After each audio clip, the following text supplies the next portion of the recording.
Hello there. Apparently, I cannot add the audio because I just still have our banner up, but I am so glad to be here.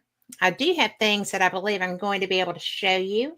I have my friend Kim Hoholek, who is really, oh, there we There are. we are. Woohoo!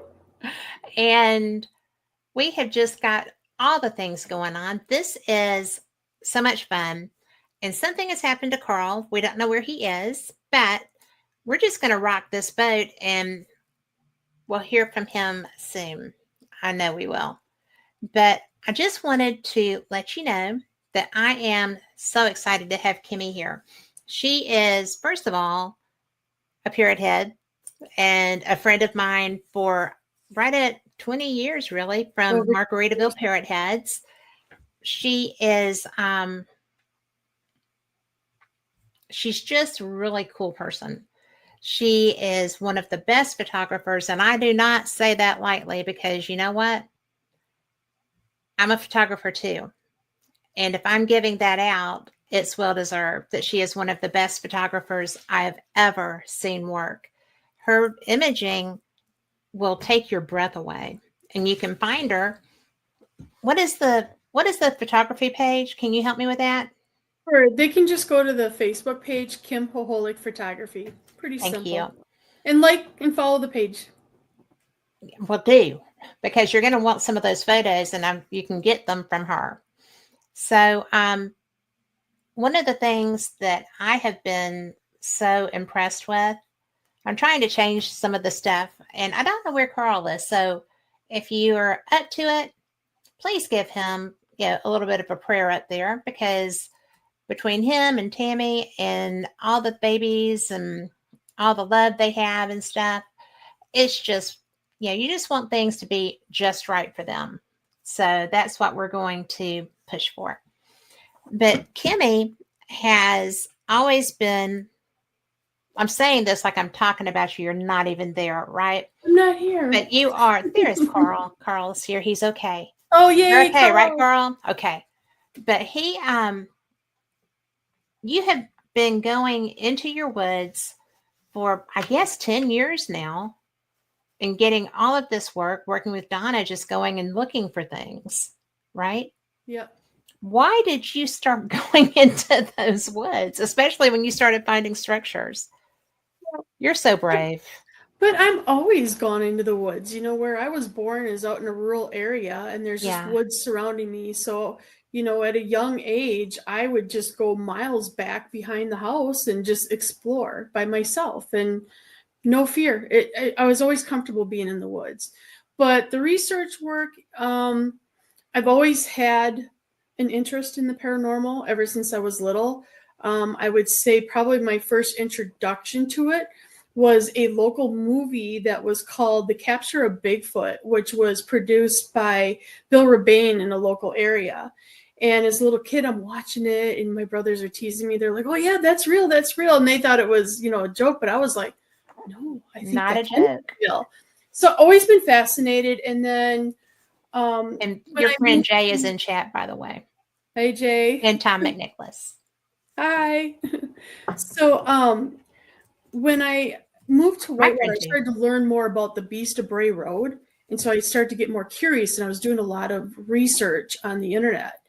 And then it kind of led up to around 2017. I found a video on YouTube of something that was in the area where I lived. Somebody was filming of something weird that happened, and it happened to be Donna. And I reached out to her, and I'm like, "Hey, that's like in my neighborhood. And hey, I had something kind of similar happen there." And we just started chatting, and we hit it off, and she took me out field researching with her. And it was a little scary at first because, then once like, hey, there's something else out here, when the whole time I've been naive going into the woods, never thinking anything of it. And so then it kind of like your mind starts to play tricks on you. But then in time, I just got used to it. And I'm like, okay, I'm back to just being comfortable in the woods again. Well, how long did it take for that process to get through? To get over that? Not long. Get over the fear side of it. You know, maybe a couple times out in the woods, and then it was like fine. I think if you're guided under somebody that's been doing it for so long and is used to the area, then it's not so bad. Well, but you had already been used to it. Was it just the shock of knowing that there were other things there? Yeah, I never heard of this beast Had of you never Bray heard a Road. cat or heard Yeah. something else walking with you or anything? Nope. I was always Wow. comfortable, always at Wow. peace walking in the woods. I did until I heard a big cat scream really close to my house one night. And that was kind of what made me decide that, not without weaponry, and it's not going to be mace. I mean, because I didn't want to be lunch.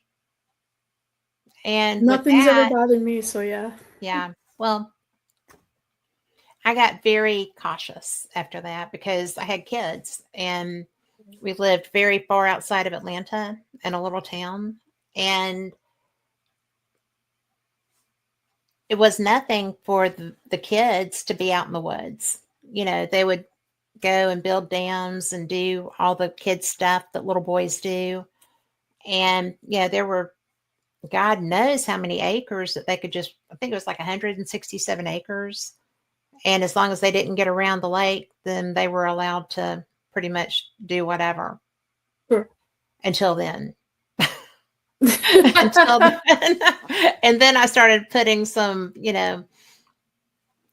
every hour. I have to know where you are every hour or maybe every 2. I don't know. It depends on how far out you are. Wow. But I mean, we're talking kindergarten and first graders, and they were completely at home doing that, just like you. Yeah. But when I heard that, I was just kind of like, I'm not doing that. So, and I tried to keep him from doing it for a while, and then that was just mean. Sure. He too grew up doing that, and it was his idea at the best time. Yeah.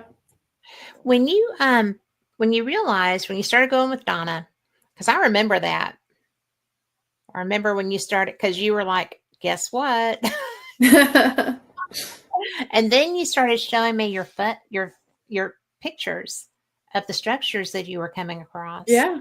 And I had never really, I don't think I had interviewed Jay Baochin yet. He's probably my favorite Bigfoot guy to talk to. But there's a guy down here who is Alabama Paranormal and Bigfoot. And I had seen some of the stuff that he would film, like when because he'd always leave a camera on his shoulder facing back when he walked out. And I saw a juvenile get up beside a tree because I was just watching. And it was not a bush because it stood up and walked away. And I was like, oh my goodness, I can't believe I just saw that. I mean, it was live. So right. It was, hello, Woo Riders. But it was so interesting to me that had been there. Sure. Oh, it's Florida. I love Northwest Florida. I don't get to spend much time on the East Coast, but thank you for being here. But the fun part for me was realizing that I actually saw it. Have you had that happen yet? Not yet. Hearing noises, looking at film footages after, being out in the woods and be like, what's that? And I'd send it to Jade and it'd have it like outline. I'm like, check this out, Mm-hmm. And the same with when I was with Donna too, we just, you don't really see much, but then you look at like when you just take pictures of nothing but then you find out you had something. Yeah. And I think I sent you this image when I was out hiking in the Pacific Northwest and I was walking the Greenwater Lake Trail. It's like we did the 2-mile loop, but you can go like do a 7-mile loop, but I just did the 2-mile loop. And my brother at the time was telling me, oh yeah, this is well known for Bigfoot sightings out in this area. And I'm like, wow, okay, cool, you know. And then it wasn't until like a couple years later, I just started going through those photos and I started looking and I'm like, what? And zoomed in and you could see a perfect outline shape of what could be a Bigfoot. And I just thought that was like the coolest thing, you know, and it was like back in the distance, you know, just watching. That's so wicked cool. I mean, genuinely, so wicked Yeah. cool. Yeah. So, I did have media assets in here. Carl, do you see them?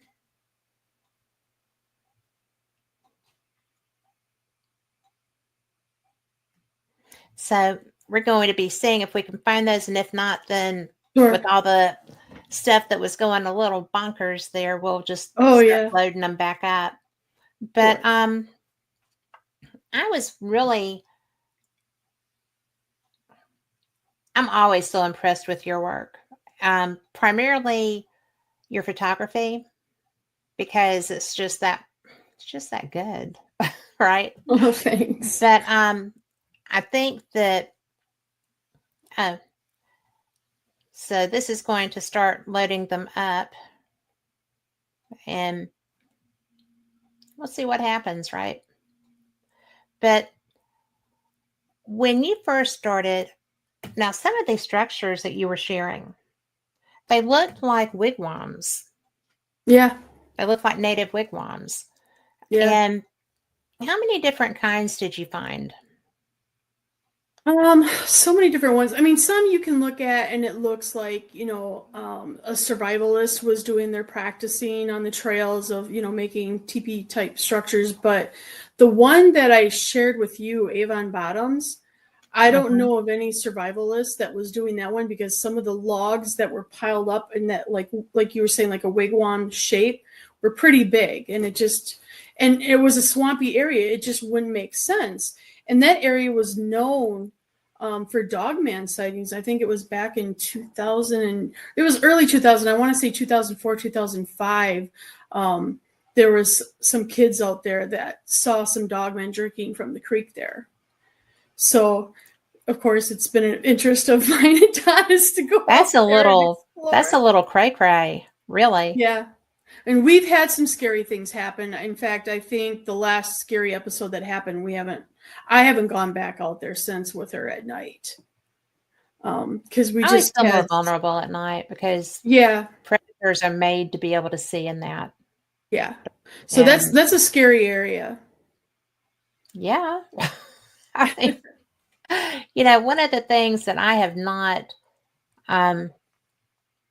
appreciated as much as I should is the fact that I got to interview Linda prior to her passing.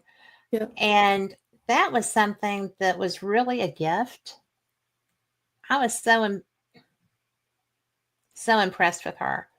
Yeah. And I didn't know what I was getting before the first conversation. And it was so much fun, because very few people have that history, especially around Bray Road. Right. And the lack of fear also. Linda Godfrey was a badass. Yeah. And she totally didn't look like it or sound like it. Nope. So, I mean, she's what everybody wants to be, right? When they're brave and strong and tough and, come on, guys, what are you hanging back for? You know, kind of stuff. But I'm not that person. I get scared. But, we'll get you out there. Well, I don't mind a crowd. I don't. But I do know people, Bush Wachowski, before he passed away, we interviewed together several times, and he was, you know, New England. And he was all about dogmen. And they wouldn't really hunt them because that's stupid. Right. But they would, like, if there were animals disappearing or whatever, they would go and investigate and be around. And he said that there were like 3 or 4 guys, and they all had their trucks, you know, because they were wrapping up, and they were all armed. And a dog man came walking through. I think think it was 3. I don't remember for sure. I think it was 3. And he said that not one of us drew because the telepathic message was very emphatic. Don't touch them, you'll die. And I've heard that story a lot from Yeah. other like podcasts that talk about that they'll get like this mind speak of telling them like, don't even try it. Yeah. Yeah. I mean, it was adamant. You'll die. Mm-hmm. That would have, yeah. And some people would have taken that as a challenge, but I don't think up against 3 of them anybody would have. Right. So, but they were walking upright. Mm-hmm. So, that was just one of those things that blew my mind. Again, I'm sensitive enough. I have my gifts, and I've so far every animal that I've ever been around was my friend, even the one that tried to eat my face one day. So that was close enough to a dog pin for me because I was like, it was on my You like shoulder. to explore the world where you can't see what's out there, and I like to explore the world where I want to see what's out there. Well, as a rule, what you can't see won't really physically hurt you. It can eventually, I guess, if it evolves or devolves beyond being a human. But yeah, I don't find that scary at all. So you come ghost hunting with me at a really notorious place, and I will go into the woods with you. Done. Fair enough. So, would you do that? Yeah, absolutely. I actually, a few years back, I went to a haunted bar in Milwaukee. It's called Shaker's Cigar Bar, and it's very well known for hauntings. And the most creepiest part was we were in the basement of the bar, and it's really creepy down there. And the host was doing the dowsing rods where she's like asking the spirits questions. And, the group of people, they're all focused on that. I'm focused on what was going on in the dark. And so I kept looking back and seeing what was back there. And all of a sudden I saw these dark shadows just start floating around. And I'm like, cool. Yeah. And I didn't tell the rest of them because there were some skeptics in the group. They were just there for the heck of it. And I kept that to myself. I'm like, no, that was for me. It is for you. Yeah. Because they weren't moving for anybody else. Everybody else was focused on her. Yep. So that was a gift. Absolutely. How cool. And I'm so glad that you see it that way too. I mean, yeah, I feel like if I were to see something in the woods, that I would react like that as well. But it would really depend on what it was. Right. Harry and the Hendersons Bigfoot. Oh yeah, bring it. I think that's all our image is like, oh, if we're out there, that's who we're gonna see. Well, but Jay told me about the speed. And I don't really, I don't really talk about that much. But since he and I, well, he did it on a show, but the so fast that it's, and I had somebody in Florida that was sharing about their sighting that they had just had, and they were still tripped out by it, but with the same description and the same word. And I was like, oh, you did see something. Where were you? Talk to me. Right. And it was pretty exciting, I thought. Yeah. Now, we do have some of your pictures because I can only upload 10 at a time. Okay. And I think they're in the order that you gave them to me. Well, there's some in there from Jay as well. And yes. And forgive me, not all of them are like professional. They're just cell phone shots because I don't really carry I'm shocked that you, Kimmy, did not bring me your most professional work. No, I just brought you to show you. These are awesome. They're awesome. Don't detract from your work. You are so good. Thanks.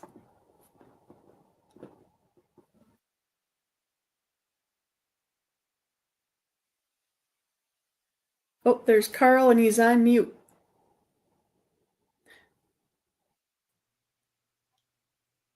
I threw myself out of the show. I was I like, saw that, and then Carl was on mute talking. oh, it's just like, oh my gosh. There he is. I can't hear you, Carl. But I'm going to add this one to the stage. You don't have the pictures down there. When you went out, you took them with you. Oh, okay. No. Well, let's add those back. I've got the video from Facebook that you sent me.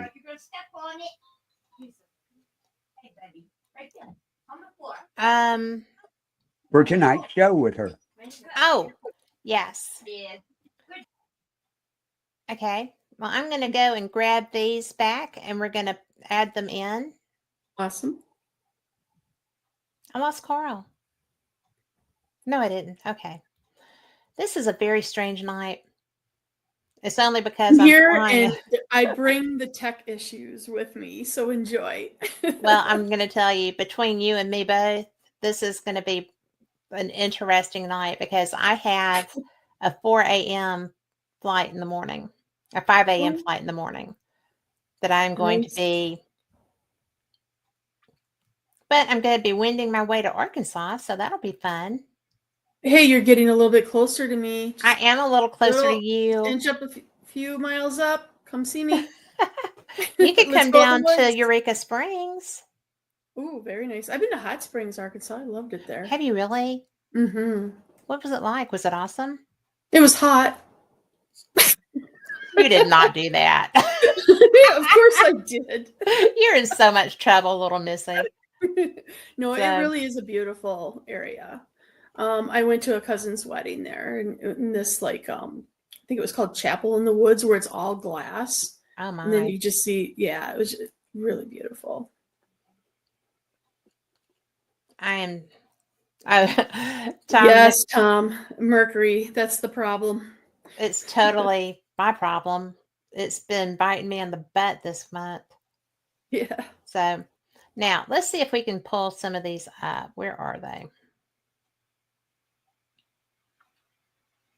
All right. I'm going to pull the first one up and you can just talk me through them. Sure. This is gorgeous. Jay knows this spot. So we're in the Kettle Moraine, right? Southern unit.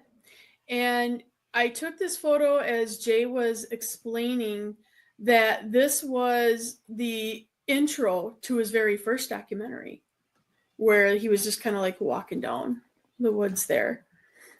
So I thought, well, I got to photograph it because I just think it's just a really cool area. It's gorgeous. Yeah. And that day was just, oh my God, it was such an amazing winter walk that we did. How cold was it? It really wasn't that bad. There's not much snow. Nope. It wasn't that cold. I want to say maybe 35 degrees, 34 degrees. Finding Jay Highway. The Finding Jay Highway. Yeah. Cool. Well, and then, there's some guy coming up here. Just don't know who you're going to let on the show. Look at that break. I'm telling you. So this is Mr. Jay Baochin, and at this part here, we were kind of doing some film footage, and he was kind of describing how odd that this branch was just shoved up into the tree, and then you couldn't find the other half of where the break was. You kind of look around and like, where was it? Mm-hmm. And it's not in an area where there's a lot of people walking where they would have found it and messed with that, because we kind of went off the trail quite a ways to where this location was. So it was just kind of an interesting area, and hopefully he'll cover some more of that in the documentary when it comes out. Well, I'm ready. I'm ready to see I'm ready too. All right. And then here's some random chick. That's Sherry. It is Sherry. Sherry, she hikes with us, and we're like the three amigos out there. I adore her. It should be. Always fun to have friends working with you. Oh, gosh, yeah. And then he's just overcome by this the day. guy is just sitting on the job, right? He's not doing anything. We're doing all the work, and then he just sits back and tips his hat. Well, at least you got a hat tip of appreciation, right? Sure. We'll call it that. Let's see.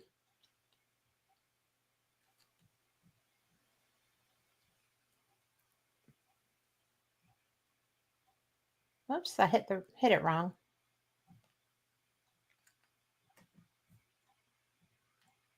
Well, that is just not.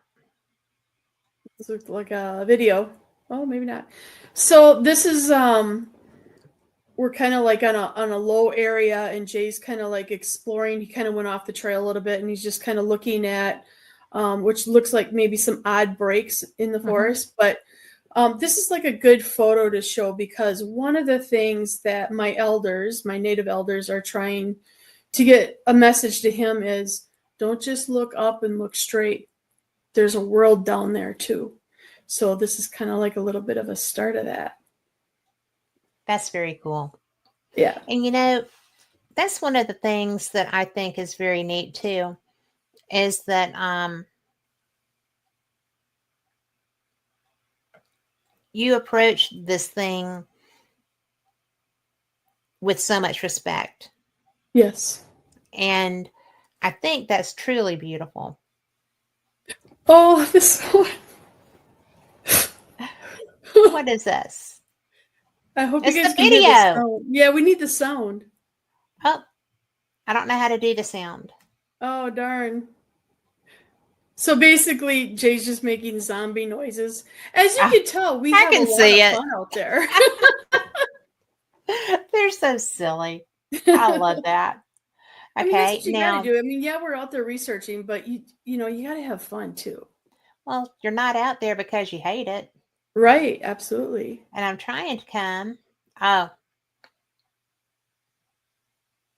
I've got your screen recording. And then I'm also going to add there we go, yeah.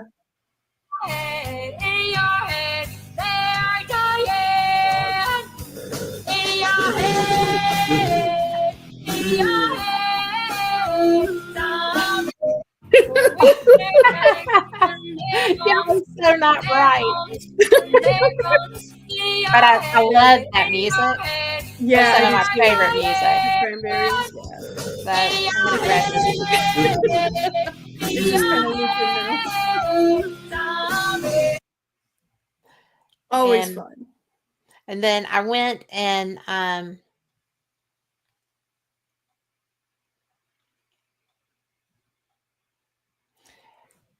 think we're going to save that trailer for later.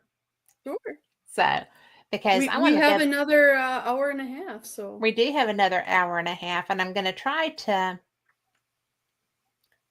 take down some of the images that I've already shared so that we can share the other ones,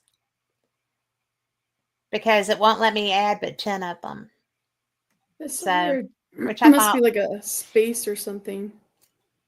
Well, just something that they have a rule for. Everybody has rules, and neither one of us like rules. So you follow them pretty well, though. I color outside the lines, too. That is true. That's why we're parrot heads. Heck yeah. And not only that, but parrot heads that run together, right? Yep. So what do you think would be your holy grail of a find? Anything. What is the one thing? I think anything is just any little bit of thing that happens out there is a holy grail to me, because the woods I just find awesome. Even if a deer passes through, I get excited. I get excited about that. Yeah. Any type of wildlife, or even wildlife that you don't typically see, maybe certain type of owls, is cool. So, I mean, the holy grail, I think, as far as like the Bigfoot research, obviously would be to see Bigfoot would be the holy grail. But again, I'm excited at any experience that I get out there, and I'm thankful for whatever nature wants to show me. What's the coolest animal that you've found so far?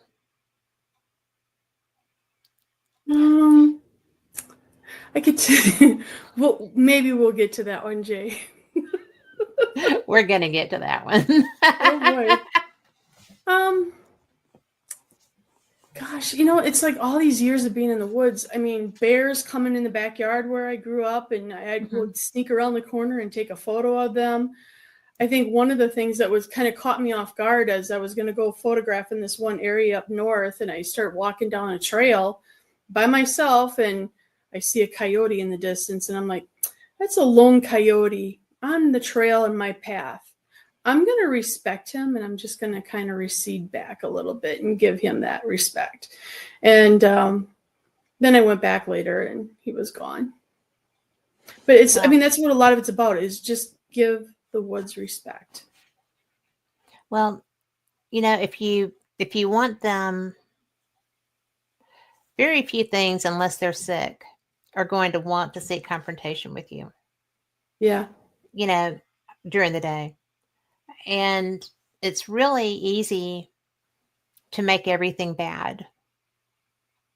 And I don't think that everything out there is going to try to come and eat me. But I do think that if something was having a bad day and was just looking to strike out, or if they were sick or injured, then I wouldn't stand a chance. Right. Certainly not just me. And so that's why I'm a lot older than you. Not by much. Yeah, kind of I am. But it's just, I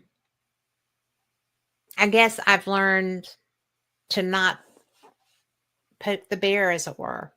Right. It's, if I'm out there with other people that are familiar with the woods I'm in, I'm fine. But if I'm out there and I'm by myself, I don't generally tend to stay long, because I love the beauty and the peace. And when I used to go to camp every year, it was always in the woods, and we could do whatever because there was always enough people around making noise that nothing was going to come into that environment unless they were sick. I mean, unless there was something wrong with them. Right. And so, it's like I just was very cautious when it's quiet and I'm out there. Absolutely. So you have to be very, when the woods goes completely silence, where you don't hear a bird, a cricket, nothing, be on alert, because that's usually a sign of predators in the area. And it doesn't really matter what kind of predator. They always react like that. Yeah. My birds, I feed birds. I love birds. I didn't really love birds until I put a bird feeder out. And now I'm like that weird lady that feeds. And it can't be the red seeds. They don't like the red seeds. So, which I find very particular for birds. You're getting free food. And I don't feed when they should be out eating stuff. Right. Yeah. I don't want them to be dependent. Right. So. I usually, like, wintertime for a couple months, I'll do feeding them. And then, like, right now I'm not feeding, and then they'll come on my balcony and just look at me like, chick, what are you doing? Yeah. I do that. But I will say that because did you know that hummingbirds migrate to the Caribbean? Yeah. I did not know that. And so I was feeding my hummingbirds because I have a couple of feeders, and nobody came. And I was like, oh my God, I've killed the hummingbirds. I didn't know what was happening. They should be coming back in your area by now. I have them. I saw my first one yesterday. Awesome. So I was like, yay. But, I mean, I had them come and land on my toe. My son was so funny because, my hands, kind of businessy hands, party in the shoes, so, or on the deck. But I had one just come and land on my toe, and my son, he's so funny. He was like, Mom, it's like freaking Disney World up in here, seriously. And I'm like, animals like me. You're Snow dogs, White. cats, kids, doesn't matter. Not too many grown-ups. I'm kidding. Grown-ups are pretty okay. But, and that's what sometimes, because I have such an affinity for animals. And I would love to meet Bigfoot. But I also respect that power too. And, when Jay was talking about being out there with his, at the time, 4-year-old, that kind of got my attention too. Right. So, well, enough about my fears. This is about you. It's all good. Well,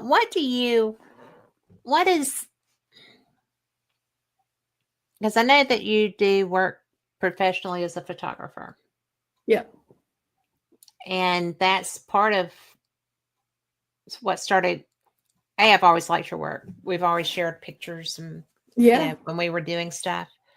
And when you started, because you do a lot of work in the Native community and a lot of work there, and you really are being guided by elders through everything that you do. Yep. Which I think is very special, and that's a gift. That It's is sacred, such a gift. yeah. And the things that they're entrusting you with are also sacred. Yes. And I think that's very cool that they recognize that within you. And when you started working with them, it kind of developed through the photography, didn't it? Through being active in your community with that? Yeah, actually, started in 2019 as a muralist out of New York, was here in my town painting a mural of a Native American called Black Hawk. And that's when I started to get to know a little bit more of the Native community and this one certain individual elder, Billy Bob. Yeah, he's a troublemaker. That's when we first met. And then like the following year, that muralist came back and painted another Native American mural. And him and I just sat and heckled the artist. And yeah, we just became best of buds. And he became one of my first teaching elders. And he still to this day is guiding me. And then also on that same, going back to June, is when I met the other elder. I didn't personally connect with him right away, but I was very impressed with him because he was giving Native American stories at the grand opening of the mural or the blessing of the mural. And I was just sitting there on the asphalt looking up at him just in awe. And I'm like, wow, he's an amazing storyteller. And a couple years ago, I started to work with him a little bit more. And he just kind of took me under his wing and started teaching me. And I felt like I was going through a crash course of learning a lot of the culture and things like that. And I didn't know why. And I'm like, wow, we're just covering so much. And I'm trying to take notes and I'm trying to retain a lot of this stuff. And I just think that the Great Spirit was preparing me that he was going to be leaving his time here on earth, because in fall of that year, he passed away. So I'm sorry. Yeah, it was hard, but I appreciate everything that he tried to give me knowledge over in that time frame. And also, before he passed away, I was able to introduce him to Jay, and Jay was able to have a couple-hour phone conversation with him and start his journey and learning a little bit more on, what is the Native perspective of Bigfoot. And my elder told me after he had the conversation with him, he says, continue teaching him. Learn what you can, and you carry that, what you're learning, your teachings, to Jay, because it's important. That's interesting. And so special. Because what Jay is doing out there, that's sacred. Mm-hmm. It is. Because I see him every time we go into the woods, he's giving respect before he enters those woods. And that's important, and that's appreciated.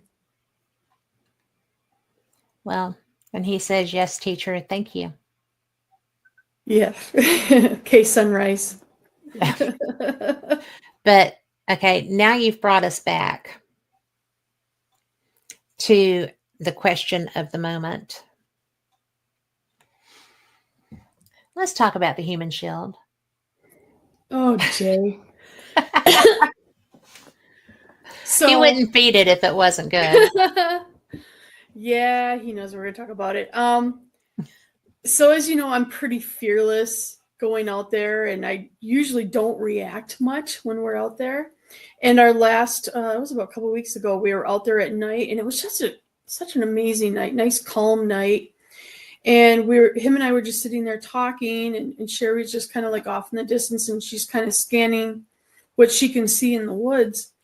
And all of a sudden, I'm hearing something behind me, like a bunch of branches or something was coming off the tree, or something was jumping off the tree, like it was going to come down on me.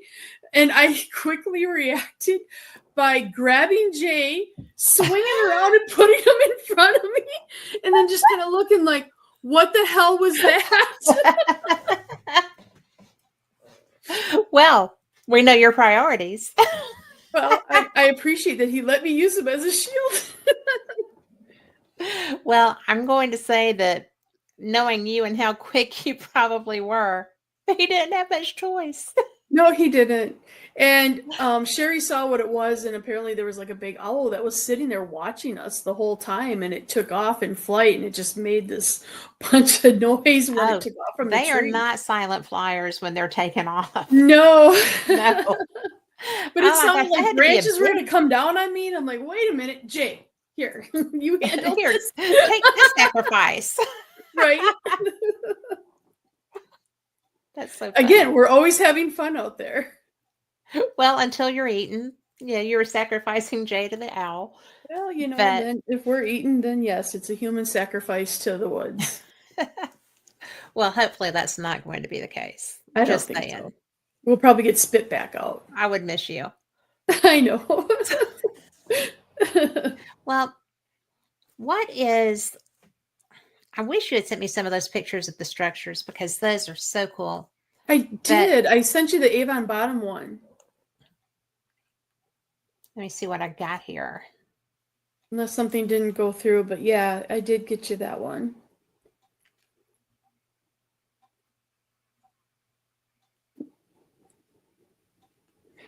Jay says he's got my back. He always will have your back. And I think that was my glasses that fell.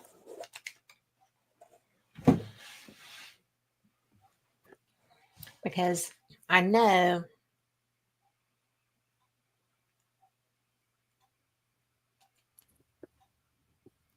I'm adding more images, guys. Talk amongst yourselves. But does anybody in chat have any questions so far? Besides Jay, he doesn't count. That's funny. He's gonna get his feelings hurt. No, not that guy. He'll be fine. He doesn't sweat the small stuff. No. I remember seeing that name.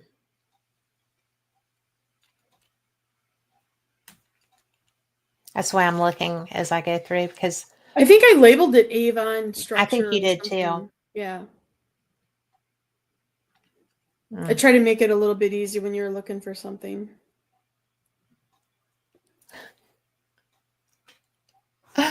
Yes, bring those questions, you. But let me see if I found it. Now I've got the JBL print, PNW, Coletta, Washika City, J print. Oh, this is. We'll put another picture of Jay up. Why not? Oh, that's the same one. We'll add this one. There y'all are. That was our last time out. You look like you're ready to not be out. Sherry and Michelle. That's so fun. This one I love.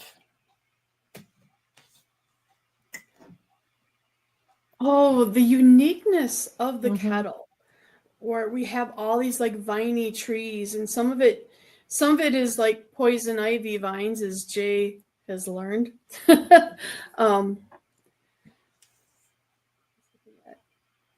It's always amazing how large poison ivy vines can become. Yes, yeah. I was stunned. I actually had to have removed what turned out to be a poison ivy bush. Oh. Along my driveway. Sure. And that's not good. No, it's not. And it just kept coming back. And I mean, because I don't like to kill anything, I killed that. Well, sometimes you have to do what's right for protection. Yeah. And it was just Jay's, poison ivy. Yes, indeed. And Jay was trying to eat it this past winter. Probably not. Don't do that, Jay. I got photos to prove it, but I didn't give you any. Well, that's one of the other things that you have to worry about when you're out in the woods, especially if you're doing an overnight or something, because there are toxic plants and people will just pick something to make tea. Yeah. And no, you have to know what you're doing before you forage. Yeah. And, and foraging is such a thing now. It's, I was really surprised that foraging was such a thing, but, in the European community, especially, it's just gotten ridiculous.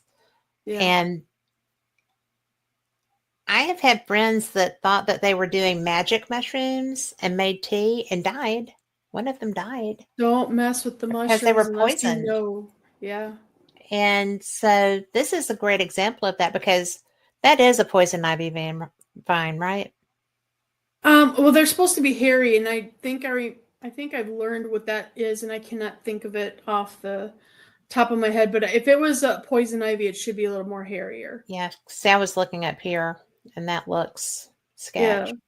Yeah. But I just love how, when you're walking through the Kettles, you see that a lot, where these vines are just wrapping around the trees, or you see them hanging. I'm waiting for George of the Jungle to come swinging through, but it just never happens. So far. So far. Yeah.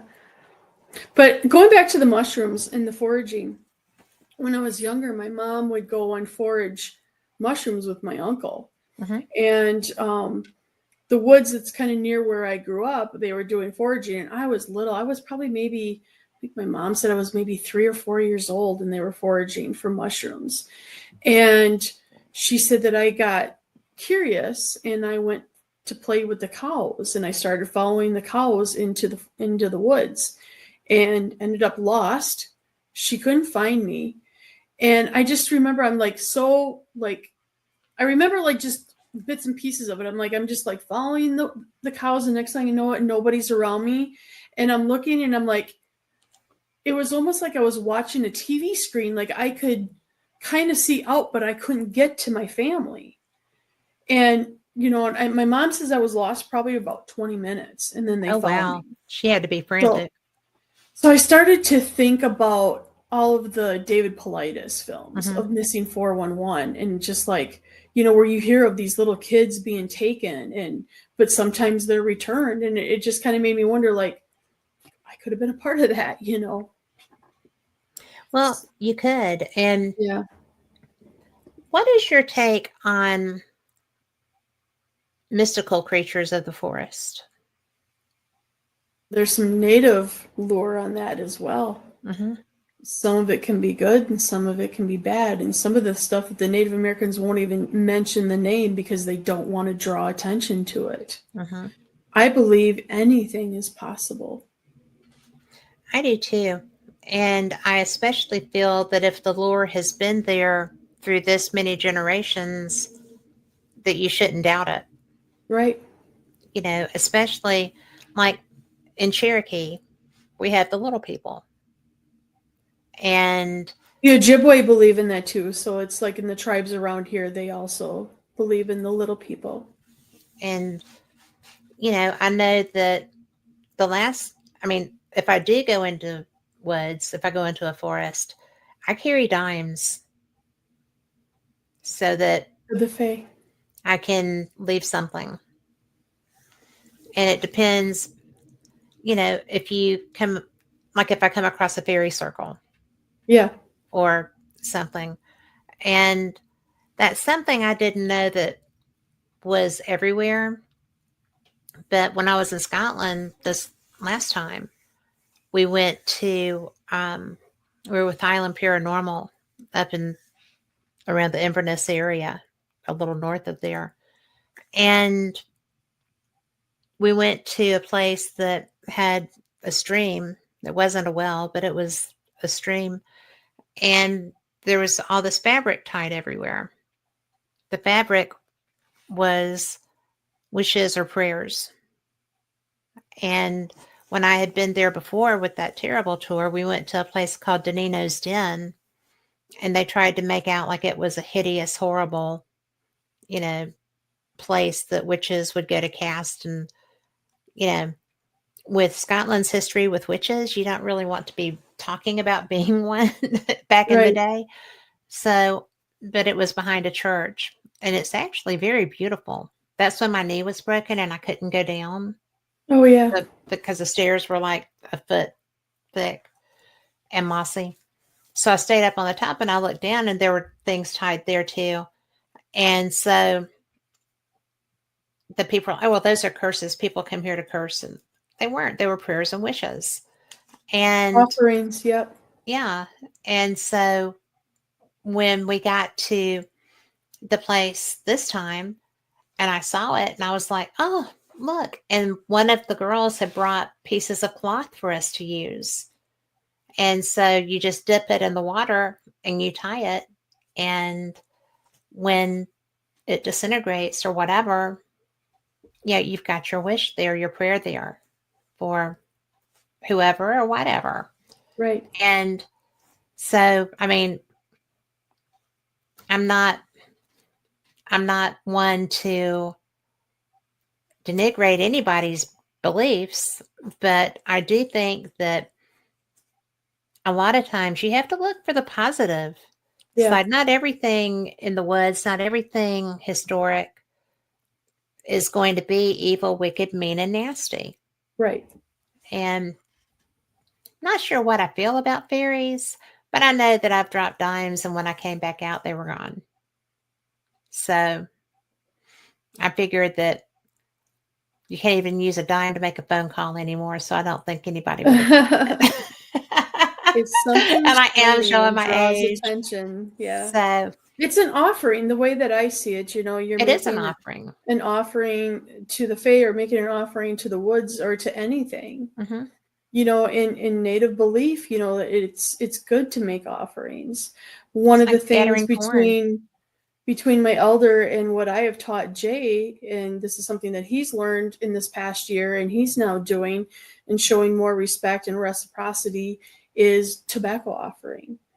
Mm-hmm. When he's thankful for something or something's shown to him, he knows to take that tobacco out of his pouch and mm-hmm. use your left hand and say miigwech or thank you and release it. That's really neat. And because really, you're not necessarily a guest in their house, but you kind of are. Right.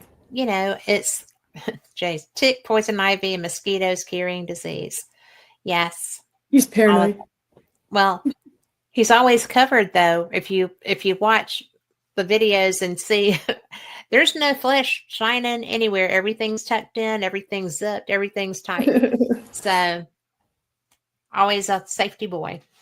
Yeah. But it's really an interesting thing to watch and see how other people are within a forest. And right. I wish you were here because I have had a hankering to go hiking and I don't have anybody to hike with. And I can't go by myself because my husband's like, So even I need to hook you up with my friend down in Auburn. She loves yes, you do. hiking. Yeah. Yes, because there's she some great places between us. And she loves the paranormal, so you two would hit it off. We would be best friends forever. Absolutely. So do that. Will do. And tell her that I can show her some places we can ghost hunt. She might can show me some places too. Oh yeah, she's always telling me like when her and her husband would go out hiking and she had some weird experience, especially in like areas where there's like no Native American history, and she'll always come back. Well, that would be everywhere around there. Yeah. And around here, so. Sure. But in fact, the mountain that is between she and I, or me and her, whatever, between us is Double Oak Mountain. That is on my way to Auburn. Okay. And one of my friends that I used to do paranormal investigation with, Wanda, who is one of the best people on the planet, grew up on that mountain before it was settled very well. And she was, Bigfoot galore. She said that it wasn't a thing. Because everybody just cohabitated. It was just people interacting with other families, as it were. And that's the Native American belief as well. At one time they all coexist, and from teachings is when colonization started to come through, and the killing off of the buffalo and everything else, it kind of like it separated all that, because then the Bigfoot had to protect themselves. Well, because they would be fair game, as it were. Yeah. But I just found that interesting. She was, her husband was the chief of the Red Cherokee Nation down here. Okay. And she was and is, she's one of the nicest women, period. She's who made my bag for me. And, and very much nurtured and taught me. So I appreciated that. You know how that goes. Yep, absolutely. But I don't know. It's just a nice thing. And I don't know. I'm going to add another picture up here. This is the stick. That's a print. Oh, this is good. This is good. Let's talk about this. I want to. So Jay and I, we've been, talking for years and always chatting back and forth about Bigfoot. And finally, last year, it was like, hey, why don't I come out in the woods with you and kind of teach you a little bit more, as far as like the native side of things. And he said, oh, yeah, that'd be great, because I've been wanting to do that. So my very first hike with him, they were telling me about a story of what happened in their previous night hike where, as Sherry would call it, the shakedown, where she just kind of felt a lot of fear and was kind of off into this area that was just close to the parking area. And so I was listening to her story and I'm like, wonder if I'll find anything there. So I just kind of walked up to that area and looked down. I'm like, hey, I think I found a print. It was a little bit faded because of, the weather in between time, but that's why, Jay took out the tape measure, and you might not be able to tell as much in that photo, but we could, we could see like toe prints in that. And so like the very first thing, my first hike with him is like, hey, I found something. And so now we kind of joke that I'm his tracker, because there's a lot of things that I've been finding along the way ever since. Well, you kind of are a tracker. Yeah. That's not offensive. That's true. Yeah. So, because that's how you recognize. I'm going to bring this back up again, but I still could not believe it when you were sending me your photos for that first show ever, and you were just sharing stuff with me. Yeah. And I'm looking at these images and I'm like, how did she get this? This is so cool. And there were different kinds of structures. They weren't just the wigwam. Right. It was,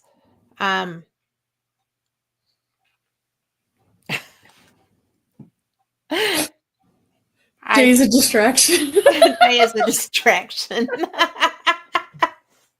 I don't even know where to go with that. That's but okay. But it is so funny that actually it's so funny that y'all connected because oh my gosh, y'all are so irreverent. Y'all are so fun. But individually, y'all are both hilarious. But now I'm all flustered. Oh yes, the different structures. I mean, you had some that looked like teepees. You had some that looked like wigwams. You had some that looked like they'd just been thrown together. They were camouflaged much better.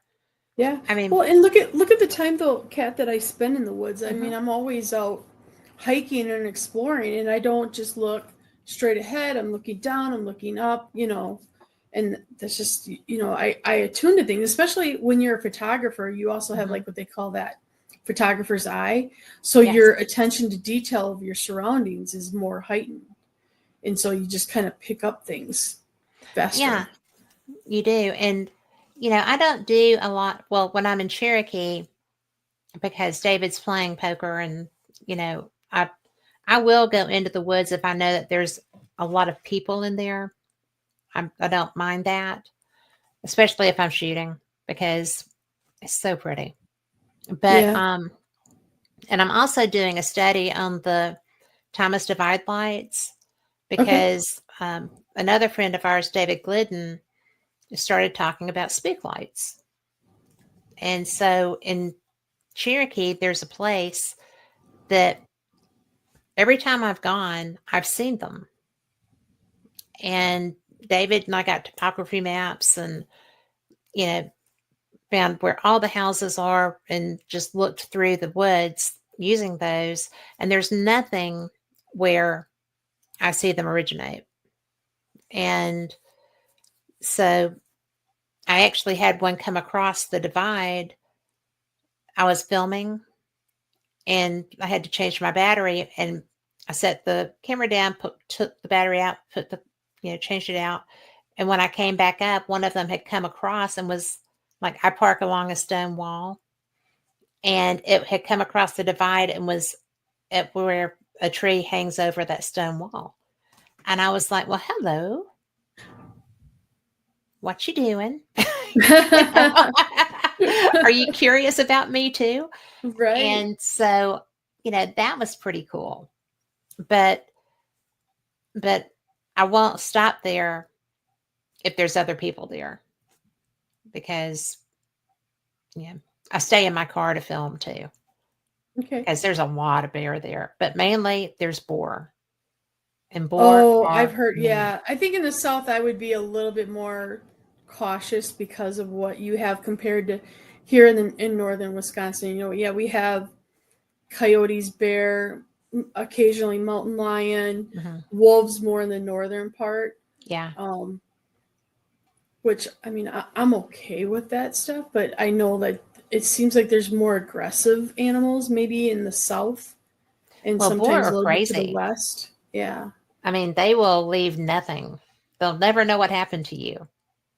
And I was on my way up to the divide one night. You have to get in there because they'll close the gates on the Blue Ridge Parkway. Oh, sure. And because it's part of a state park.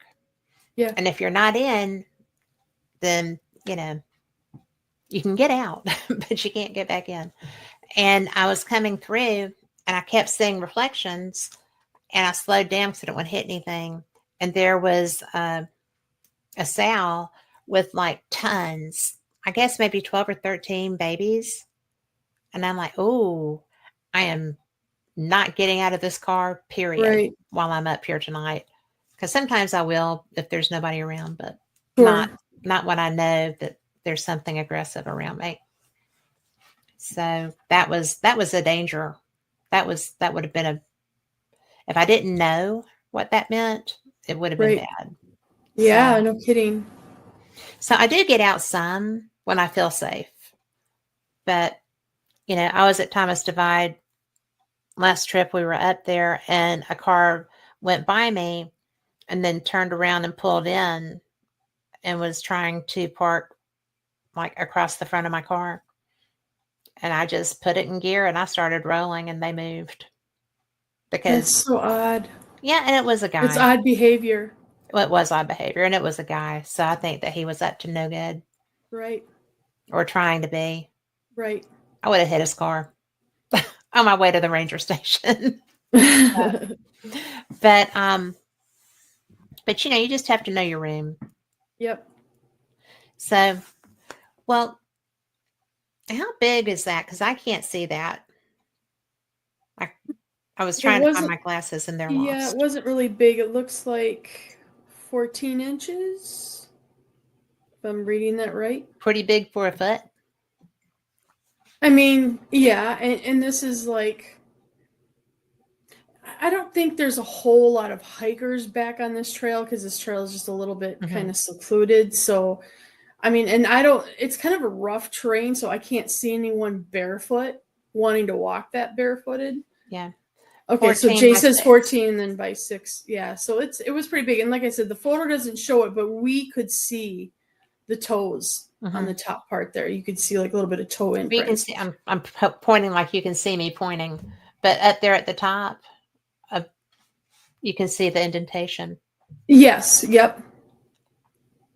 That's interesting. 5 digits. I didn't know that. I guess I should have known, but I didn't realize that they had always 5 toes. Interesting. You'll have to send me that video, Jay. I would like to see that. But yeah, we try to do both like still shots and video footage of anything that we find out there. Just do the best we can documenting it. Yeah. Well, the 2 of y'all together, well, the 3 or 4 or 5 of y'all together make a great team. Now, see, this one I found amazing, and I did not realize they were that freaking big. So this was an interesting story. This is out with Donna. So that's Donna's foot next to it.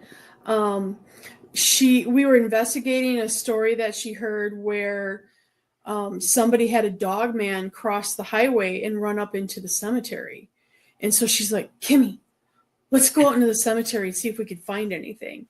Right. So we went as far back as we could in the cemetery and we parked and I noticed that there was like a trail behind the cemetery. I'm like, let's go follow this trail. So we did. We started walking down the trail a little ways and kind of looked down and I kind of, it wasn't fully cleared like that, but you could see that there was some type of a footprint. So we just kind of brushed it away a little and that was huge.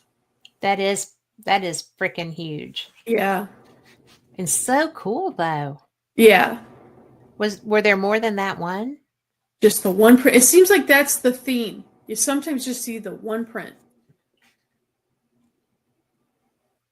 Wintertime, It seems like you could see multiple prints and it's probably should be in the library too, where I was investigating in Waukesha County and saw prints that it was weird because it was faded and I thought maybe somebody was snowshoeing, but it was too straight line. Like people don't walk straight line like that, right? You're walking like this. Mm-hmm. And we had a tape measure and it was 4 feet apart, the stride. Wow. So yeah, that was pretty cool to catch up. So I do, I get to see prints here and there. And I hear wood knocks, and I'm waiting for something more to happen, and it might happen this year. You never know. You never know. I mean, you really never know. And right. It's like when Jay saw that one, he wasn't expecting that. Right. Period. Obviously, but it just blows my mind that you're out there and you are just constant seeking. And that's why teaming up with this guy was a good decision, I think. Oh, yeah. Y'all can seek together. Yep. So, and he's finding his truth, I'm finding my truth. Absolutely. and you're working together to help educate each other very well. Yeah. I think it's a match made, just meant to be. And the fact that all of y'all go together. Oh yeah. That's so great. And we always get excited about our next trip out. So like we're due to go out again this Saturday and we're pretty excited. Oh, Jay. Yeah, well, it's kind of like the brother that you didn't know you were missing, right? Pretty much. And now you wonder, were you really missing him? Right. So I kid, Jay. Now this one. That is the story that I just told you about. That's 4 feet between each stride. It's hard to fathom, isn't it? Yeah. And I think I threw another photo in there where it just shows like the landscape of it, where you can see the print where it's all straight line. But then I also did the photo with the tape measure to show that was a 4 feet apart stride. Like, how? Was it running? We were just kind of like, what the heck? It's astounding, right? Yeah. I would love to see one. I don't know how I would react. I don't think any of us do it. It's just going to be whatever the moment brings us. In Jay's case, when he saw that one, there was an imperative reason to be moving himself, right? Yeah. And I don't know. I just don't know. It's so. I'd love to find out what I would do. Come with us. You're a little far, baby. Get your friend from Auburn up here with me. Definitely. Now I'm going to pull this one down because I don't know what this is. Now I'm all turned around. Oh my gosh! I know what this is. I know where this is. This is when I was explaining about the Greenwater Lake hike. And I started looking closely at the shadows in the photo after I kind of like talking with Donna, and she always says, look for the shadows in the photo. So if you look in the left kind of corner, in between 2 trees, you'll see a dark figure standing there, and it has like, you can see the head and the shoulders. Yeah. I do have another image, it probably zoomed in more, but I don't know if you have that one, but it was pretty impressive. This one, I mean, when I saw this, I just thought, holy wow. And now where is this? This is it's close to Mount Rainier National Park, and there's this area, it's called Greenwater Lake. And oh my God, it's like one of my favorite hikes when I'm out there. So it's like when I go back out there, I always like, I got to go to Greenwater Lake and do that hike. It's a gorgeous hike, but yeah, and it's just funny because that was my first hike out there, and that was at the same time my brother's telling me like, oh, it's very well known for Sasquatch sightings here. And then it's like I go back and look at my photos, and I'm like, okay, he wasn't lying because there's something there. Indeed, yes. Yeah. But I mean, look at that beauty. Yeah, it's my gosh, the Pacific Northwest is like my favorite area to go and visit and hike. It's I had what was her name? Shelly Montana. Yes. I interviewed her. Did you hear that show? It's been I think I did, yeah. But she got like Bigfoot Explorer of the Year or something. I mean, and she was part of that Mount Olympus program. Isn't that what it's called? And is she still doing it? Because you reacted to her so strongly. I haven't. I just remember we talked about her, and I remember her being on your show, and we talked about that. But yeah, it was just kind of interesting because she investigates out there.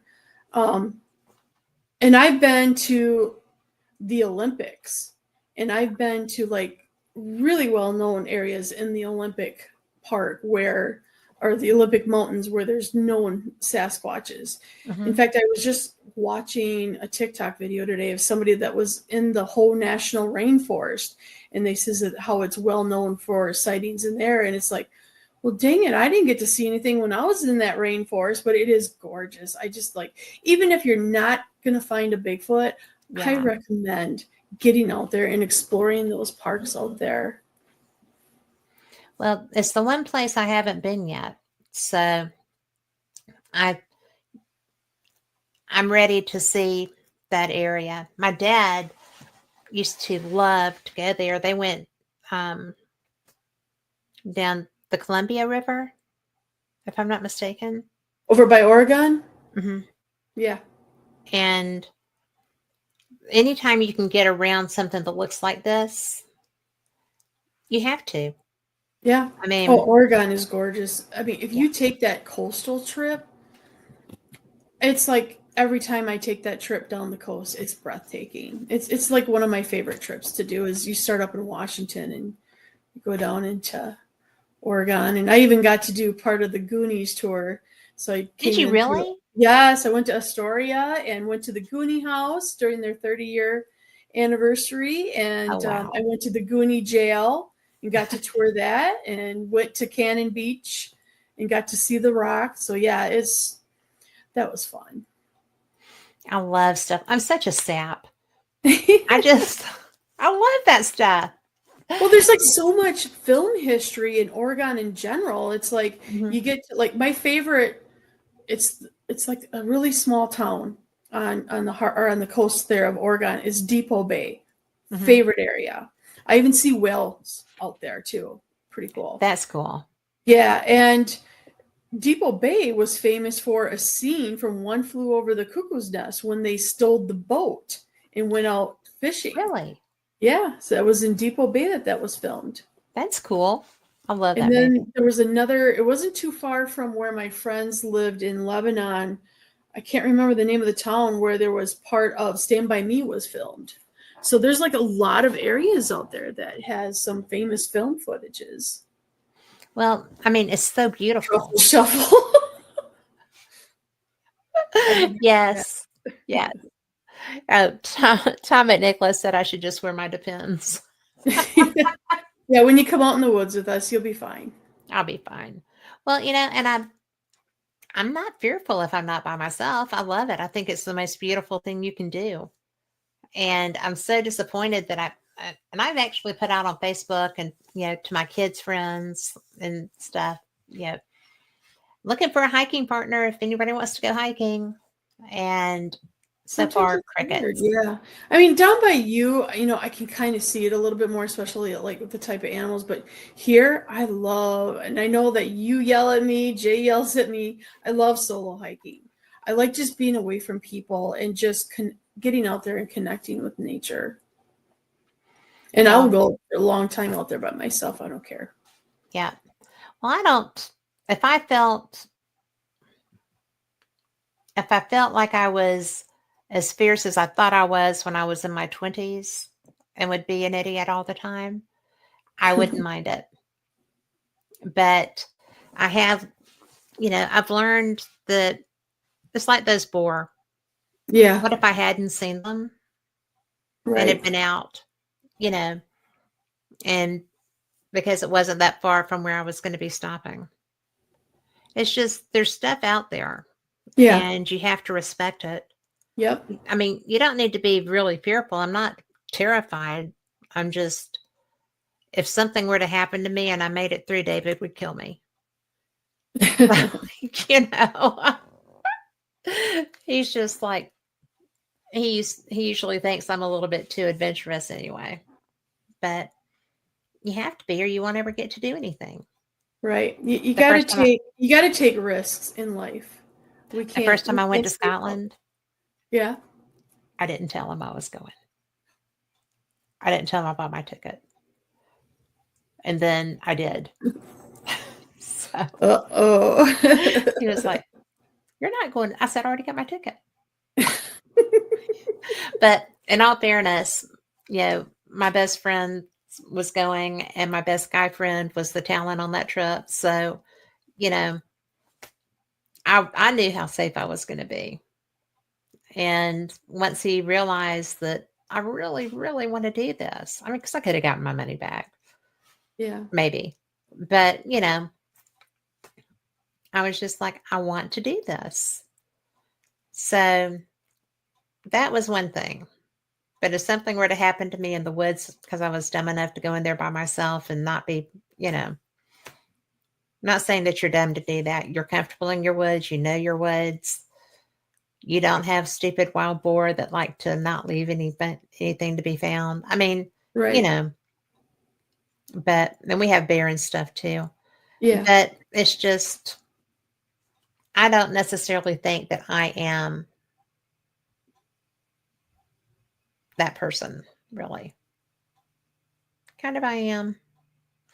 But I have another picture up here that I want you to talk about because I'm curious about the name. Okay? Sure. Are you ready? Yep. Well, let me pull this one down. I'll add this one. Ah, yes. Tell me about this. So have you heard of St. Coletta's in Jefferson, Wisconsin? Mm-mm. It was kind of it was kind of like a hospital. I don't know if it was considered like an insane asylum, but it was a place where the Kennedys placed Rose Kennedy. So a sanatorium, really? Yeah, like that. Okay. And it's been shut down for years, and it's abandoned. You can't really get inside. There's signs all over saying no trespassing. So, but you can go around the perimeter of it a little bit. And so me and some friends, we were just kind of walking around, and I just looked at that window and I thought how unique where the glass broke mm-hmm. and it made that heart shape. Yeah. But then when I went back and looked at the photo, and with it being like a hospital or sanatorium, mm-hmm. what do you see in that photo above that heart? I see a face looking out. Does it look like a nurse to you? Yes. It looks not necessarily a nurse. I'm not going to say that because I think it looks more like a man because of the high brow. Okay. But, see, and I get a female impression. At first, when I look at it, it reminds me of like from Alice in Wonderland, the Queen mm-hmm. of Hearts type thing. I think of that. But yeah, I looked at that photo and it's like I see a ghostly image in that. It is a person. Yeah. And there's nobody inside there. I mean, obviously you could see through that heart. There's no because body. You can see the brow line. You can yep. see the bridge eyes. of the nose, yep. the really big brow. And, I just think it's spectacular. Yeah. I think it's a great catch. Yeah, one of the best I've seen. What's that? It's one of the best that I've seen, really. Yeah. Because of the glass being broken, right? Yep. I mean, and not going to lie, if you look at where the glass is broken and at that face, it looks like a form under the face. So that's just what I see. Yeah. And Jay says to him, it's a woman too. I'm glad he agrees because we didn't agree on a voice that we heard in the woods sometime, which we'll have to, I don't know if you're able to play that audio, but if you're able to find that, that's Is that the screen recording? Yeah, it's just a recording called Does it say screen recording though? It should say hum, or I don't know, Jay, if you remember the file, drop it in chat, the name. Let me go back and look at these. It kind of looked like, I think you could see the image of the file where it looks like, the heartbeat thing, like an echocardiogram or whatever they call those things. Mm-hmm. Oh, he called it screen recording. Okay, screen recording. Okay, yeah. Well, I do have that one up here. Let's go and look. Let me find it. Let me pull this one down.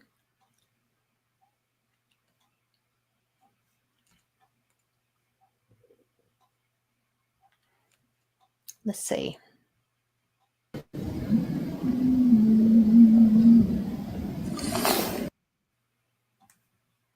you hear that?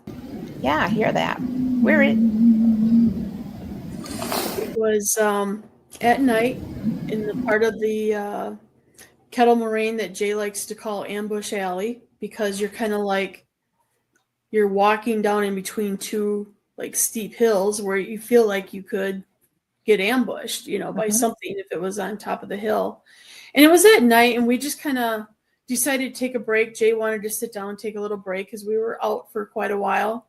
And for some odd reason, I just felt like recording. So I pulled up my phone and I was just going to kind of record the twilight scene that we were in. And as soon as I hit record, off to my right, I hear that noise. And Sherry was in front of me. Jay was off to the left of me. And I'm just looking and I'm pointing at Sherry as the I didn't want to say anything. I'm just like, did you hear that? We're waiting for it to happen again. It was the strangest thing. And this happened I think in February when we were out in the woods that we heard that. I'm going to play it again. We were all dead silent. There was none of us that made that noise. Because the end of it is weird. Mm-hmm. I'm going to play it again.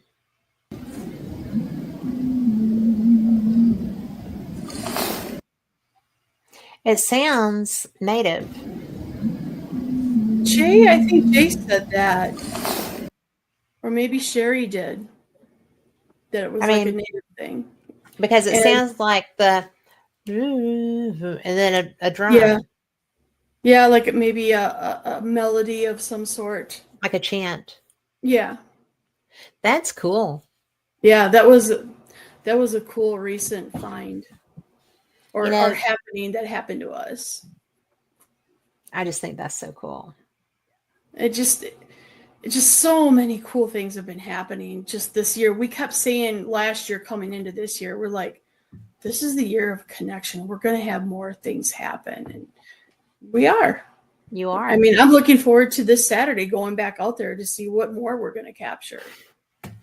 Well, it's so cool because are things starting to wake up there? Yeah, a little bit.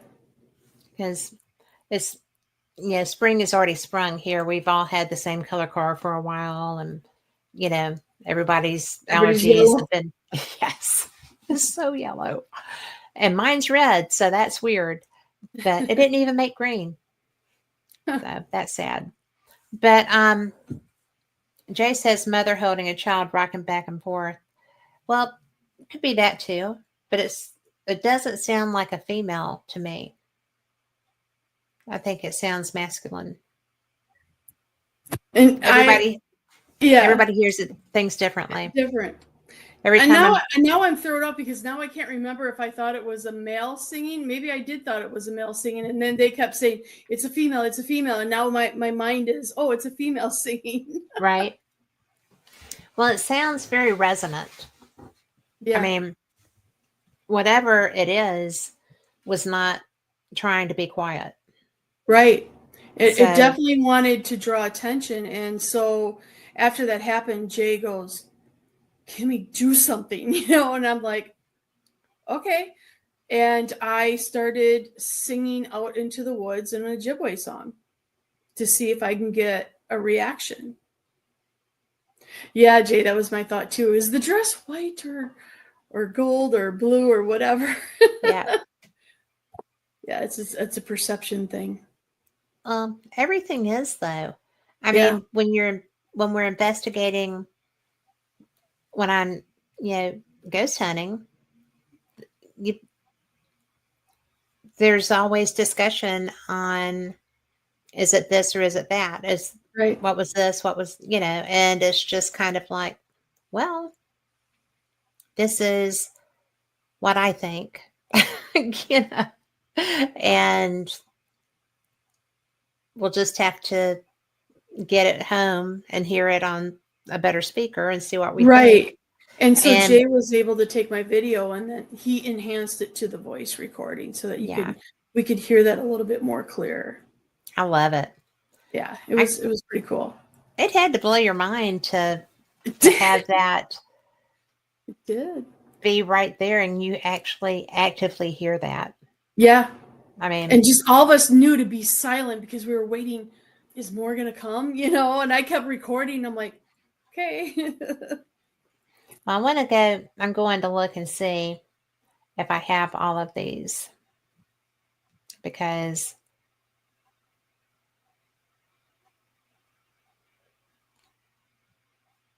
Right, Jay. Yeah, my first impression was that hum was a male, and then Jay said it was a female. I think Sherry said it was a.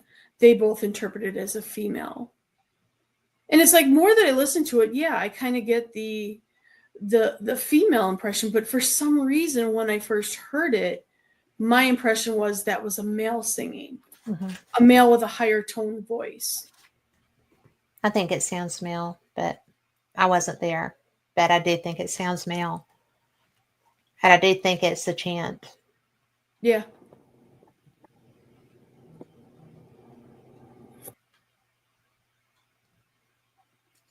Hang on, I've got to move something out there.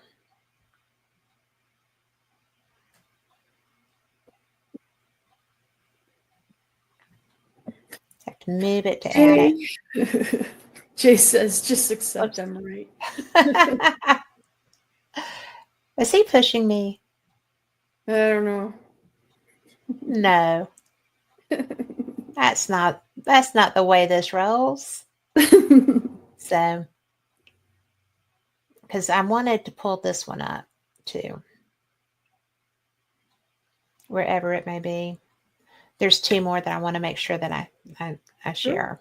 Yeah, and when you do the trailer, it's about, I think it's a 3-minute trailer too. So when we've got time. Trailer for the documentary that's coming out. This one I wanted to add because this is the one that had something there. Yeah, so when you saw the bigger picture of the Greenwater Lake hike, where I said it was on the left side, that's zoomed in to kind of circle and draw attention to the figure that was shown in that photo. So, but I realized when you said that those went together. Yes, yeah. So, but I mean, that was not far from you. Nope. So, very cool. And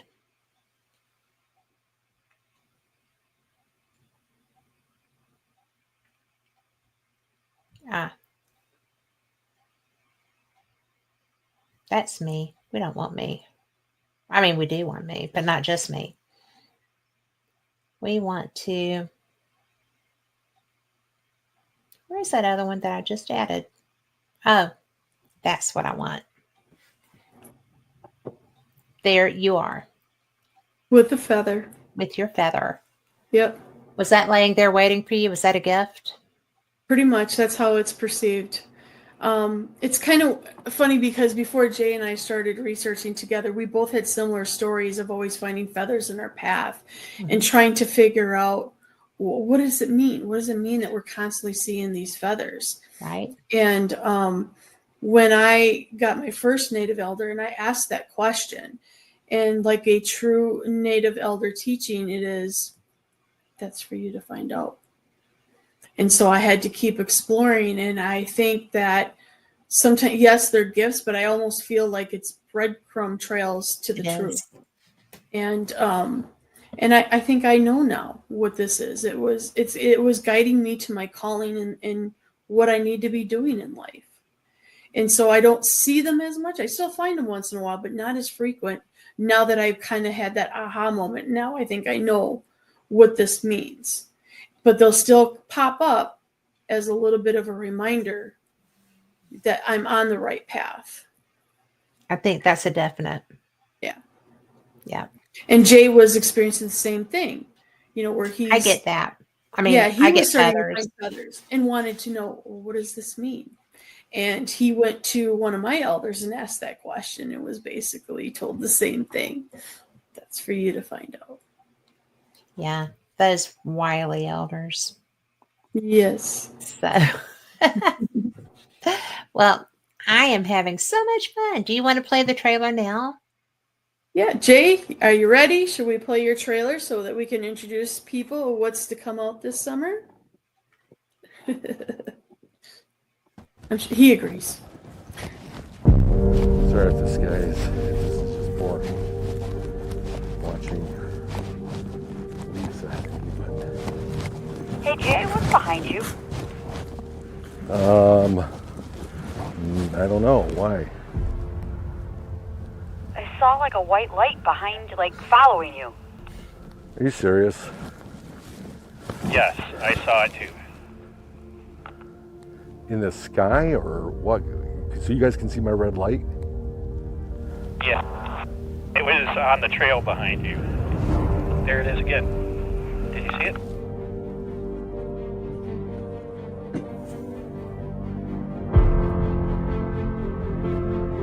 In the beginning, I came here for something simple, solitude, maybe just an escape.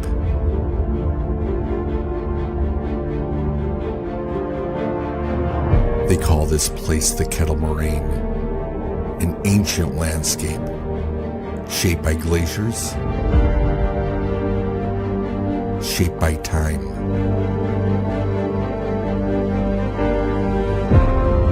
Over the years, the trails became familiar and the terrain imprinted on me. I realized this land is not just a place. It is a partner in my story. I've hiked these woods with my family and friends, even friends now gone, but never forgotten.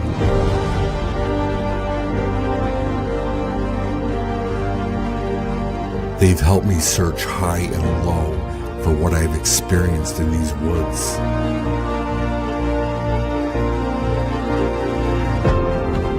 Bigfoot. I was fortunate to not only find a print, but cast it. Not as proof or a trophy. I needed something tangible to connect with. The Native Americans connected with Bigfoot in the past, but not scientifically. Rather, they listened to the wind and the woods and looked for the smallest signs. It's not a legend or stories or scary tales. It's a reality for us. I've been taking a new approach to listen to these living woods.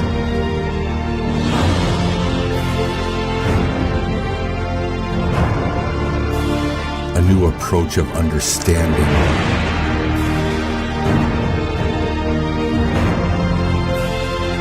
For God created everything in heaven and on earth, the seen and unseen things.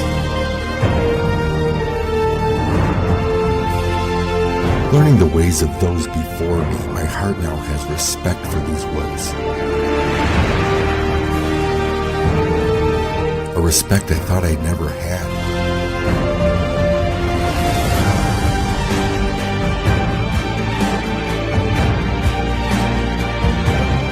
The living woods has always been watching me from a distance.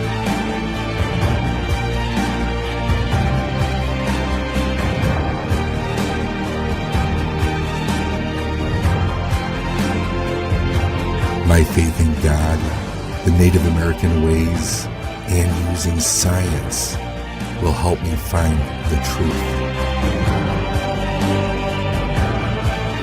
This journey is about more than just connecting with nature.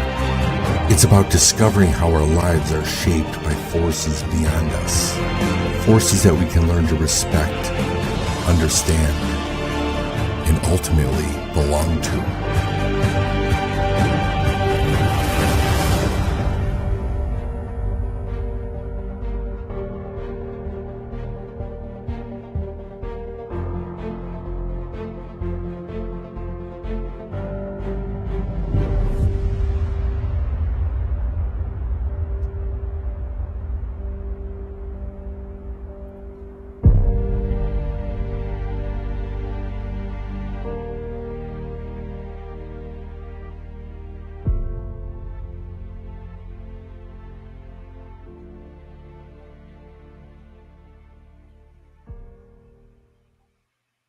You ready to see more of that, Kat? I am so ready to see more of that. Exciting. It is exciting. And, you know, it's part of why I like Jay so well, because he brings other people on this journey with him. And I'm so glad that you're part of that too. Me too. It just, when we were part of something else, it was family then too. Yep. And it still is. That, for those that may have missed it at the beginning, we met online over 20 years ago. And we've been friends ever since. And we participated on a very tight web board. We used to have what we called flockings, and people would go places we've never met face to face. And it doesn't matter because we're family. Yep. And so when I see you stepping out and becoming part of this, and I see you growing in your customs and your photography and your love shining through your work, your love for your town, your love for your environment, your love for your ancestry, everything that you're involved in that matters so much to you. And I think it's interesting that now, after all this time, we're connected in our quest for the unknown. Yeah. And I think that the people that you're working with, I know, are brilliant. And they're brilliant humans and wonderful people. And so you are a natural fit in that. And I think that did you ever think back in the day that this is where you would be? No, back when we started out in the old web board, Mm-hmm. not in a million years did I think where I was at then that I would be doing this today. Yeah. It's crazy. I mean, your whole journey. Huh? Your whole journey. Yeah. I mean, because there's so much that is so important to you and so much that you have grown into. Yeah. And you're not just learning, you're teaching now too. Yeah. So your quest is important. Your quest is you. And if I'm able to show people a few things and they teach me back, perfect. It's all about give and take, isn't it? Yeah, absolutely. Well, I never would have thought that I'd be here. So right. There's that. It all balances out. So I mean, I think when I look at our Parrot Head family and where we were 20 years ago and where everybody's at today, it's like everybody just seems to be doing so great in their path. Well, look at Lori and Tom. Living their dream. Living the dream. And, there's just so... And he was 110% right about everything. Yeah. So, there's so many people that aren't still with us that, we still miss. Yeah. But I think that what brought us together came back together again. And I'm so appreciative of that. Yeah, me too. If it wasn't for Facebook, we would have lost each other. Right. Because the web board fell apart and it's like Facebook happened and slowly we all started connecting. And then what's great about it is that we help each other connect with other people. Maybe they're non-parrot heads, but they're part of what you and I are doing. Mm-hmm. Jennifer Malik, for one. Oh, yes. Great connection. Yeah. Well, and that's somebody whose life is 110 different from what it was supposed to, or what it was, not necessarily what it was supposed to be, but because I do think that things work out for whatever reason. Even when we can't see it, they work out the way they're supposed to. Yeah. But her journey has not been easy. No. But she's still here. And she's very well loved. Yes. So, and she's a great teacher too of the paranormal. She is a brilliant all teacher. of her experiences, and when her and Kevin, they were doing MUFON and all that, it's just like I loved hearing about their stories. Well, it's just they were great teachers together. Yes. Yep. And she still is. She is. We're so fortunate. We are. We're blessed. And we are blessed. And we get to do all the weird things Jay, we like. Huh? What did you say? I'm just giving Jay a hard time because well, you are stuck with him, so yeah. We kid, Jay. You're wonderful. And Sherry too, and your whole family. Absolutely. But I just am I'm so thankful to be where I am, because with what I do, I get to see what is around you too. And how fortunate are we? It's such a blessing all the way. Yes. Yeah. Thank you, Jay. Bye, Jay. We'll talk Good soon. Night. And so we are done. I have had the best time. Me Do too. you care if I play that trailer one more time? You go right ahead. Okay. Let's see if I can.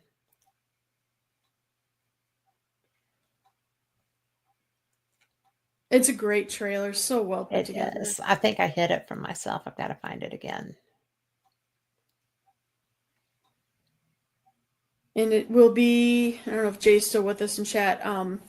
It's coming out in August in Pennsylvania at, I think it was like a camp thing that they're doing out there.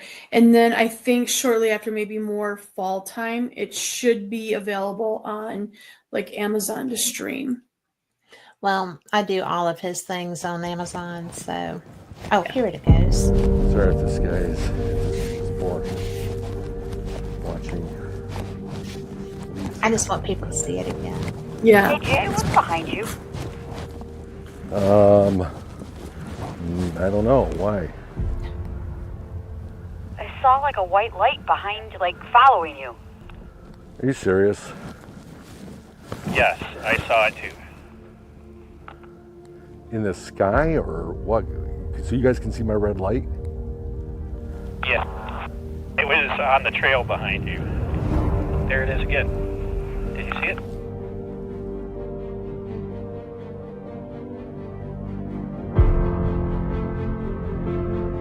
In the beginning, I came here for something simple, solitude, maybe just an escape.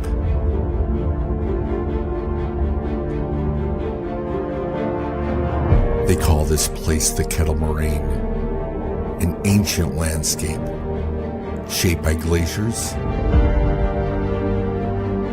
shaped by time.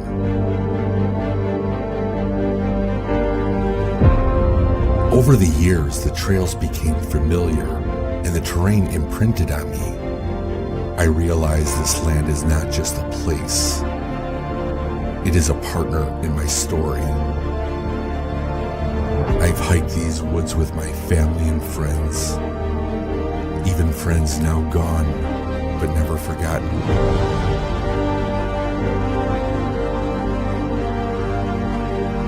They've helped me search high and low for what I've experienced in these woods.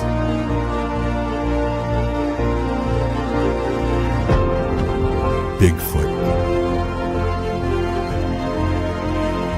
I was fortunate to not only find a print, but cast it. Not as proof or a trophy. I needed something tangible to connect with. The Native Americans connected with Bigfoot in the past, but not scientifically. Rather, they listened to the wind and the woods and looked for the smallest signs. It's not a legend or stories or scary tales. It's a reality for us. I've been taking a new approach to listen to these living woods.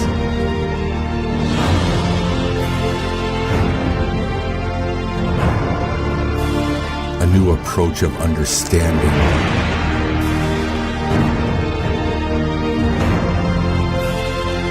For God created everything in heaven and on earth, the seen and unseen things. Learning the ways of those before me, my heart now has respect for these woods.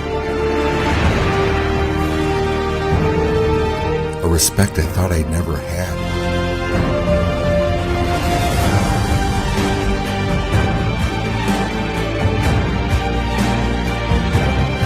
The living woods has always been watching me from a distance.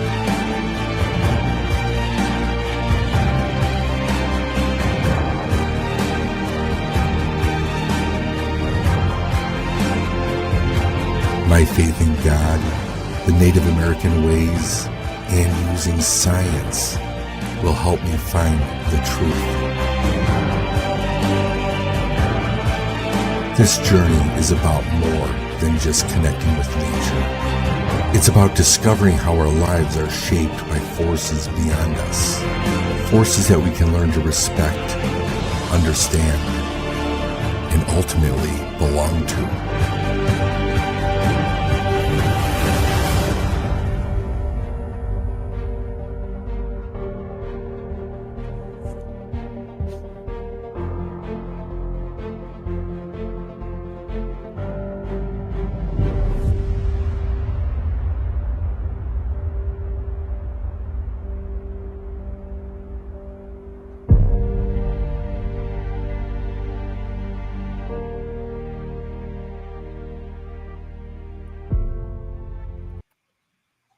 Can I make a quick comment about that? Please do. My dad and he would always record Bigfoot films for me to watch. So when I'd come up and visit him, we'd sit and we'd watch all these Bigfoot films. And while he was in hospice care, he knew that I was working on this film with Jay. And I was kind of sad because he wasn't going to be able to see the finished product, but he had the opportunity to see this trailer before he passed. So that's meaningful.